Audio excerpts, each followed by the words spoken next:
हरे कृष्ण। आज आप लोग निम्बार्काचार्य के विषय में सुनेंगे। निम्बार्काचार्य महाराज जो चतुर संप्रदाय में से एक हैं। निम्बादिक नाम जाते भयो, अविराम कथा आयो, एक दंडी ग्राम ने तो कर आयो है। कि पाक को अवार भई, संध्या मान लई, जति रति हूँ ना पाऊँ, वेद वचन सुनाए हैं। आंगन में नीम तापे, आदित्य दिखायो ताहि, भोजन करायो पाछे, निशि चिन्ह पाए हैं। प्रगट प्रभाव देख जानो भक्ति भाव, जग दाओ पाए नाओ, परयो हरयो मन गाए हैं। अर्थात नीम का वृक्ष अर्थात भगवान श्री निम्बार्काचार्य जी का यह नाम कैसे पड़ा, इसकी बड़ी सुंदर कथा है। एक दिन उनके ग्राम में एक दंडी सन्यासी आए। उन्हें भोजन करने के लिए आपने निमंत्रण दिया।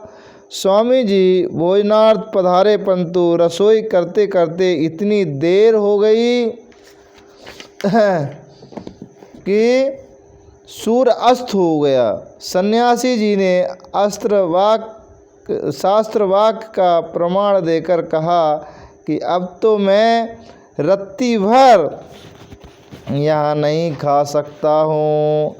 तब श्री निम्बार्काचार्य ने आश्रम में लगे नीम के वृक्ष के ऊपर चमकते हुए सूर्य को दिखा दिया और सन्यासी जी को भोजन कराया। मतलब इतना चमत्कार था कि संध्या होने पर भी उन्होंने नीम के ऊपर सूर्य को चमकते हुए दिखाई दे दिया कि देखो सूर्य तो अभी है। जब वे भोजन कर चुके तो तारे चमकने लगे, और जब भोजन कर चुके तो फिर तारे चमकने लगे, रात्रि के चिन्ह दिखाई पड़ने लगे। तब सभी ने आपका यह प्रत्यक्ष प्रभाव देखकर जान लिया कि आपने ही सूर्य को नीम के वृक्ष पर प्रकट किया था। वस्तुतः यहाँ सूर्य नहीं था, इससे आपके भक्ति भाव की संसार में प्रसिद्धि हो गई। मतलब इतने चमत्कारिक थे निम्बार्काचार्य के। संध्या होने पर भी उन्होंने नीम के पेड़ पर सूर्य को प्रकट कर दिया। और श्री नीला अनुकूल निम्बादित्य एवं निम्बार्काचार्य नाम पड़ गया। आपका निम्बादित्य नाम था पहले, इसके बाद नीम के ऊपर जब उन्होंने सूर्य को दर्शन कराया तो इनका नाम निम्बार्काचार्य पड़ गया। श्री प्रियादास जी कहते हैं कि इनके गुणों पर मैं रीझ गया हूँ, अतः मैंने चरित्र का गान किया। जो श्री प्रियादास जी जिन्होंने भक्तमाल लिखा है वो कहते हैं हम पूरी तरह से इनके ऊपर रीझ गया हूँ।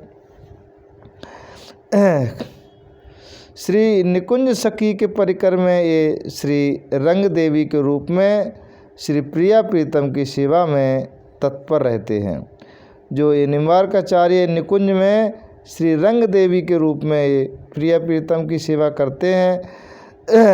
संप्रदाय के उपासना ग्रंथों में आपके आष्टविक रूप का वर्णन पाया जाता है।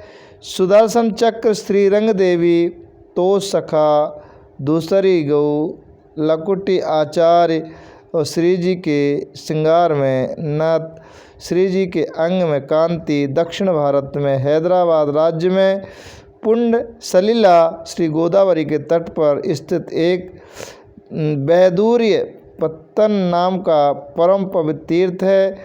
इसे दक्षिण काशी भी कहते हैं और आजकल पैठण नाम से प्रसिद्ध है। इसी पुण्य भूमि में पिता श्री अरुण ऋषि और माता श्री जयंती देवी के यहाँ कार्तिक की पूर्णिमा को आपका आविर्भाव हुआ। श्री निम्बार्काचार्य का बालक के परम तेजोमय एवं क्रांतिमान स्वरूप को देखकर लोग सहज ही कह बैठे कि यह तो कोई अलौकिक शिशु है, कोई दिव्य शिशु है, मानो साक्षात भगवान हो अथवा उनका कोई अभिन्न स्वरूप ही हो, ठीक भी हो। श्री चक्र सुदर्शन जी भगवान के आयुध भी हैं, परकर भी हैं, पार्षद भी हैं और अभिन्न रूप भी। माता पिता ने बालक का नाम रखा नियमानंद।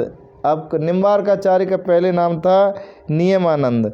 श्री ब्रज वृंदावन के अगाध अनुराग से प्रेरित होकर महामना श्री अरुण ऋषि एवं श्री जयंती देवी बालक नियमानंद को लेकर बैदूर पत्तन से आकर ब्रज में श्री गोवर्धन के समीप एक गांव में निवास करने लगे, जिसका नाम आजकल नीम गांव है। बिल्कुल गोवर्धन से सटा हुआ गांव है। तो उनके माता पिता यहाँ लेके आ गए। देवर्षि नारद जी के द्वारा नियमानंद को मंत्र उपदेश प्राप्त हुआ और श्री निम्बार्काचार्य को मंत्र श्री नारद जी ने दिया और इन्होंने आजीवन नैष्ठिक ब्रह्मचार्य व्रत का पालन किया। श्री निम्बानंद जी का निम्बादित एवं निम्बार्क नाम कैसे पड़ा, इस प्रसंग का उल्लेख करते हुए प्रियदास जी कहते हैं कि संन्यास आश्रम में दंड धारण की बड़ी महिमा पाई गई है। यथा ज्ञान वैराग युक्त सम्यक परायण दंड धारण मात्रेण नमो नारायणो भवेत। जो त्रिदंड धारण करता है उसको नारायण स्वरूप माना जाता है। कि संध्या काले चा संप्राप्ते चतुष्कर्षमाणी वर्जते आहाराम मैथुन निंद्राम स्वाध्यायाम च विशेषता। आहारे जायते व्याधि गवे दुष्टस्र मैथुने निंद्राया हरते लक्ष्मी स्वाध्यायाय मरणम ध्रुवम। अर्घ संध्या काल में और 4 कर्म नहीं करने चाहिए। जो संध्या काल में 4 नियम बिल्कुल नहीं करना चाहिए। क्या क्या नहीं करना चाहिए संध्या के समय? भोजन नहीं करना चाहिए जब संध्या हो जाए, मैथुन और निंद्रा और स्वाध्याय, ये 4 कर्म शाम के समय कदापि ना करें। भोजन, मैथुन और निंद्रा और स्वाध्याय, अध्ययन भी नहीं करना चाहिए। संध्या समय भोजन करने से रोग की उत्पत्ति होती है, मैथुन करने से दुष्ट संतान, सोने से धन सोने से धन नाश एवं स्वाध्याय करने से मृत्यु होती है। सोने से क्या होता है? धन का नाश होता है, स्वाध्याय करने से मृत्यु होती है। इसलिए शाम को अध्ययन नहीं करना चाहिए। यह कहकर दंडी स्वामी जब अरुणु आश्रम में चलने को उद्यत हुए, तब श्री निम्बानंद ने अपने आतिथ्य धर्म एवं सन्यासी के सन्यास धर्म की रक्षा करने के लिए आश्रम के आंगन में खड़े नीम के वृक्ष पर अपना ही एक तेजोमय स्वरूप स्थापित कर उन्हें सूर्य का दर्शन करा दिया। सन्यासी ने बड़े प्रेम से प्रसाद पाया।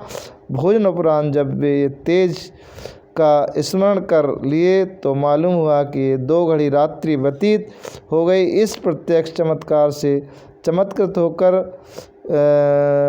लोग आपको निम्बार्दित एवं श्री निम्बार्काचार्य कहने लग गए। निम्बार्काचार्य बने। इसके बाद एक बार श्री निम्बार्काचार्य जीवों को भक्ति दान देते हुए विचरते विचरते विमुखों के देश में जा पहुँचे। जहाँ विमुख थे, जो भक्ति में नहीं लगे थे, ऐसे देश में पहुँचे।